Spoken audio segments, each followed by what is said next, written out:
Hello friends, मैं श्वेता बंस फिर से आपके सामने एक प्यारी सी सच्ची सी कहानी के साथ। तो चलिए फिर शुरुआत करते हैं। तो ये जो बात है 1965 की, जब लेविसन नाम की एक फैमिली मीन्स एक हस्बैंड एंड वाइफ एंड उनका 4 साल का बच्चा, ये लोग मैसेच्यूसेट्स के सैलेम नामक एक जगह है, वहाँ पर ये पिकनिक मनाने जाते हैं। समुद्र के किनारे बीच पर पिकनिक मनाने जाते हैं। तो क्या होता है, ये हस्बैंड वाइफ दोनों किनारे पर बैठकर एंजॉय करते होते हैं, बात करते होते हैं, सन बात लेते होते हैं।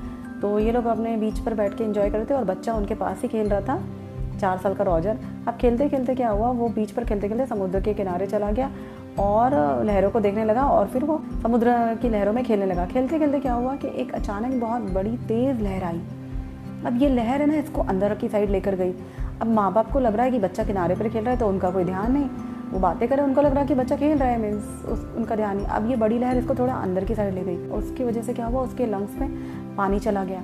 अब बच्चा डूबने लगा। अब वो चिल्ला रहा है हेल्प के लिए, बचाओ बचाओ, बट वो उसकी आवाज़ नहीं निकल रही है क्योंकि उसके लंग्स में पानी चला गया है। अब उसकी आवाज़ नहीं निकल रही बाहर, बस उसके 2 हाथ दिख रहे हैं। अब क्या हुआ, वहाँ पर है ना एक और लेडी भी आई हुई थी जिसका नाम है एलिस ब्लेस। वो भी समुद्र के किनारे बीच पर इंजॉय कर रही थी, बट उसकी नज़र उस बच्चे पर चली जाती है। अब वो देखती है उस छोटे से बच्चे को डूबते, वो ना आव देखती है ना ताव देखती, सीधा कूद जाती है गहरे पानी में और बच्चे को लेकर किनारे पे आती है और फिर उसको बचा लेती है, उसको CPR वगैरह देकर मतलब बच्चे की जान बचा लेती है। तो ये बात यहाँ ख़त्म नहीं होती है। उसने निस्वार्थ भाव से एक बहुत अच्छा कर्म कर दिया, एलिस ब्लेस ने, उसके यहाँ से एक बहुत अच्छा कर्म हो गया। अब क्या बात होती है कि ठीक 9 साल के बाद 1974 में अब ये जो बच्चा था, जो 4 साल का था, रॉजर लेविसन, ये बच्चा 13 साल का हो जाता है। अब इस बच्चे ने तैरना सीख लिया और ये अच्छा खासा स्ट्रॉन्ग हो चुका है, टीनेजर हो चुका है। तो अब ये 13 साल के बाद फिर से उस बीच पर आता है जिस बीच पर बचपन में वो डूब रहा था, उसकी जान बच गई थी, मरते मरते बचा था। सेम बीच पर वो अभी 9 साल के बाद आता है फिर से पिकनिक मनाने के लिए। अपने सर्फिंग बोर्ड को लेकर आता है, सर्फिंग बोर्ड के साथ आता है ताकि सर्फिंग वगैरह करे, एंजॉय करे। उस हिसाब से वो वापस सेम बीच पर आता है। अब देखिए क्या होता है कि वो अपनी सर्फिंग बोर्ड के साथ तैयारी कर रहा होता है कि जाने के लिए बीच पर, कि सर्फिंग करने के लिए। तभी अचानक उसको एक आवाज़ आती है, समुद्र के अंदर से अचानक एक आवाज़ आती है डूबने की, और वही हल्की से जैसे 4 साल पहले वो डूब रहा था, ठीक से आवाज़ नहीं निकल पाती, वैसे ही कि आवाज़ ठीक से नहीं आती है क्योंकि वहाँ पे जो आदमी डूब रहा था उसके भी मुँह लंग्स में पानी चला गया था, तो वो ठीक से आवाज़ नहीं निकाल पा रहा था।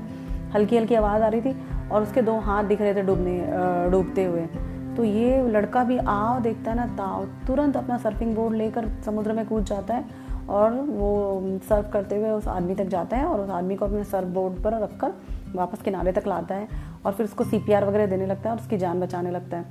और जब इस आदमी को होश आता है, होश में आने के बाद ये अपना नाम बताता है, तो उस आदमी का नाम होता है बॉब ब्लेस। तब ये ब्लेस नाम सुनकर ये लड़का बहुत थोड़ा शॉक्ड हो जाता है क्योंकि जब ये समुद्र के अंदर डूब रहा था तब इसकी जान भी एक लेडी ने बचाई थी, उसका नाम था एलिस ब्लेस, उसका सरनेम भी ब्लेस था। तो बहुत शॉक्ड हो जाता है। और अब ये क्या हो रहा था, ये इसको बचा रहा था, बचाने में था, तो उसका कहीं किसी और पे ध्यान नहीं था, उसका उस लड़के का ध्यान सिर्फ उस आदमी में था, उसको बचाने में, उसको होश में लाने में। तो उसने इधर उधर देखा नहीं कि कौन है आजू बाजू, और उसकी वाइफ को भी उसने देखा नहीं।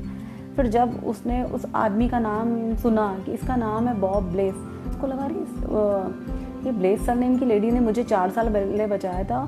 तो ऐसे ही उसने उस लेडी के चेहरे पर देखा तो उसको बिल्कुल याद आ गया, ये तो वही लेडी है जिसने 4 साल पहले उसकी जान बचाई थी, एलिस ब्लेस।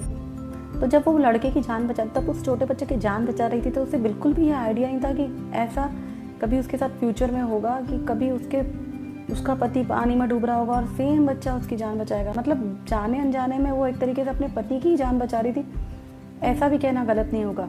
क्योंकि अगर देखिए वो उस लेडी को थोड़ी ना ऐसा पता था कि ऐसा कुछ होने वाला है आगे चल के। ये उस लड़के की जान बचाती है तो वो लड़का आज जिंदा रहा, जिसकी वजह से आज इसका पति डूब रहा था और इस बच्चे ने कहीं ना कहीं उसके पति की जान बचाई। तो ऐसा कहना गलत नहीं होगा कि उसने जाने अनजाने में ही सही अपने पति की जान बचाई। इसके द्वारा गुड किया गया एक अच्छा कर्म आज इसके ही आगे आके इसकी पति की जान बचाता है। तो देखिए ऐसी कुछ घटनाएं हमारे सामने होती है ना, तो जिससे हमको सुनकर इतना अच्छा लगता है कि सच में आज भी अच्छाई जीवित है। तो कैसा हुआ फिर बाद में वो लोग इतने खुश हो गए मिलकर कि अरे वाह, हमने एक दूसरे की जान बचाई इस बच्चे की। सब लोग ये सुन के इतने आश्चर्यचकित रह गए, अरे इतना बढ़िया इत्तेफाक हुआ कि देखो इस बच्चे की जान इस लेडी ने बचाई और आज इसी बच्चे ने उसके पति की जान बचाई। तो क्या हुआ, ये बातें फिर फैल गई, न्यूज़ चैनल ने भी इस बात को कवर किया कि कितना बढ़िया गुड कर्मा स्टोरी है।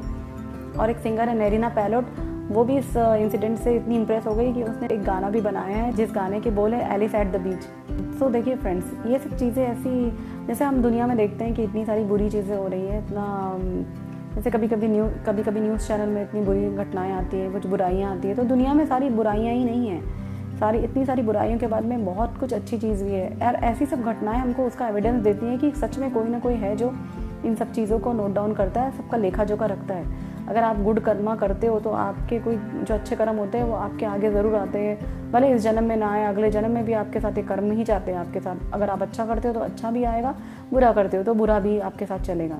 उसका जीता जागता प्रमाण है, उसका सबूत है कि हमको, प्रूफ है कि हमको हमेशा अच्छे कर्म करने चाहिए, जिसकी वजह से, और ऐसा नहीं सोचना चाहिए कि हमको उससे कुछ मिले, बस निस्वार्थ भाव से कर दो, जो होना है वो होगा। मतलब अगर कभी भगवान न करे कभी आप कोई मुसीबत में फंसो, और तो ज़रूर कोई ना कोई आपके आगे भी आपकी मदद के लिए आएगा।